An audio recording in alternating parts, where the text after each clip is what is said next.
This is a quick summary of the cognitive approach for paper 2 in the approaches section. So first of all, remember that when you talk about the approaches, you always start with the key assumptions, where they come from and what their focus is. So the cognitive approach is a result of the cognitive revolution, where there's a shift from behaviorism to going back to studying internal mental processes, but more scientifically. This influenced fields such as linguistics, computer science, and artificial intelligence. So before the cognitive revolution, all internal mental processes had been excluded from research because they didn't produce empirical data.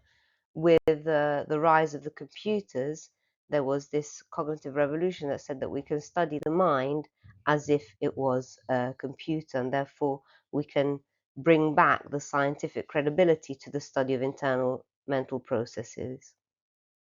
So that's that your second assumption is exactly that, the computer analogy, suggesting that the human mind works like a computer processing information. So between the stimulus and response, we have that processing. And this is the last assumption of the cognitive approach, is that in between stimulus and response, there's an internal mental process, and these internal mental processes, for example, are the concept of schema, a set of ideas and beliefs.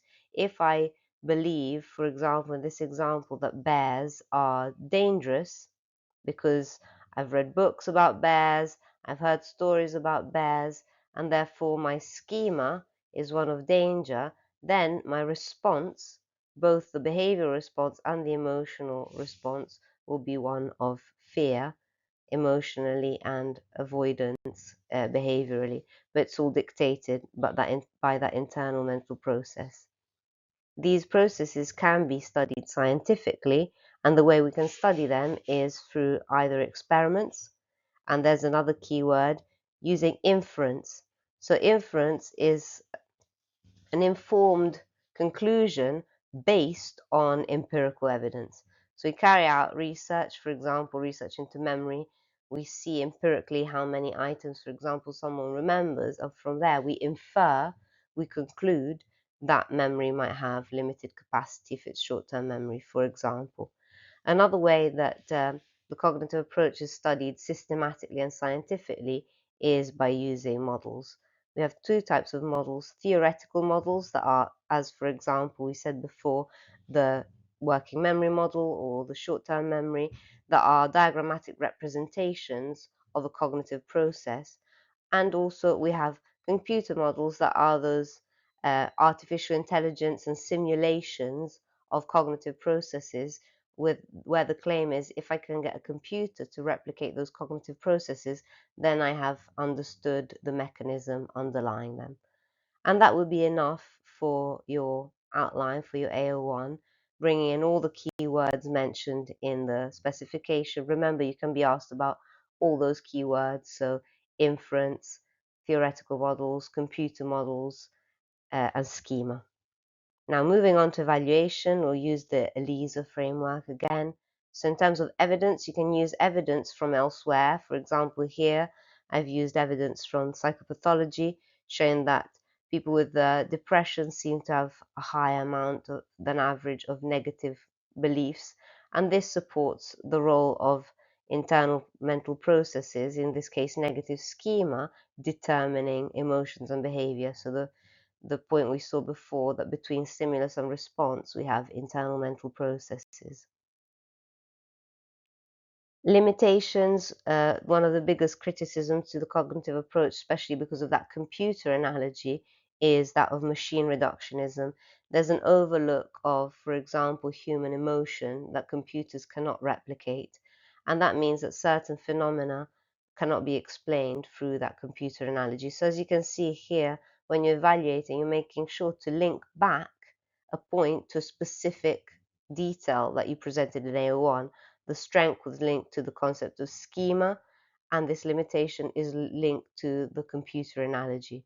An example of something that can't be explained through just cognitive models is the phenomenon, for example, of forgetting because of trauma, that's called dissociative amnesia.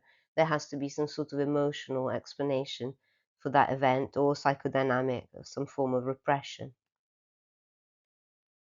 In terms of issues and debates, you can say that compared to, for example, the psychodynamic or the behaviorist approach, the cognitive approach has this softer form of determinism, and this is preferable than determinism because it gives more agency to the individual of kind of within the limits of one's schema and internal mental processes, one can make a choice of changing the way they think, and therefore that in terms of implications for treatment and legal implication, it places more responsibility and agency on the individual. So we could say that this is preferable compared to those hard deterministic approaches. Remember that comparison is always an acceptable evaluation, analysis and evaluation AO3 point, even if you're not asked explicitly to evaluate.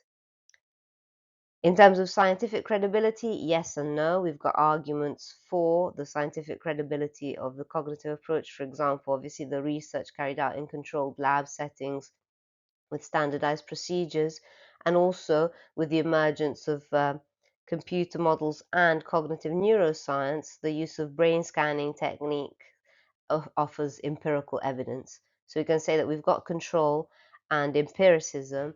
However, there are some aspects of the theory that are not scientific. So here we can bring in that concept of inference that we mentioned in AO1 and say that because it relies on interpretation, it's not objective.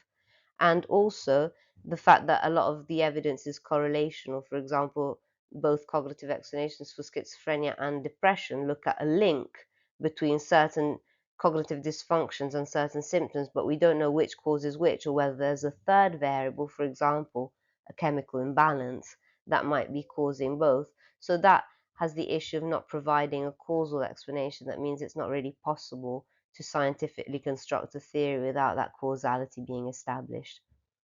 And finally, in terms of application, as you can draw from psychopathology and bring in a bit of figures. So you can say a strength is that it helped develop CBT, and then you can say this is a strength because it's successful for approximately just under 50% of people with depression and anxiety. The second point here that I bring, that is March, is showing, yes, that CBT is successful, but the fact that a combined approach seems to be superior with 86% compared to 81% success rate does seem to suggest that cognitive factors might interact with biological factors in resulting in certain behaviors or even mental illnesses, meaning that the cognitive approach alone is a component in explaining behavior, but cannot solely explain all psychological phenomena. And that should be enough for 16 marks.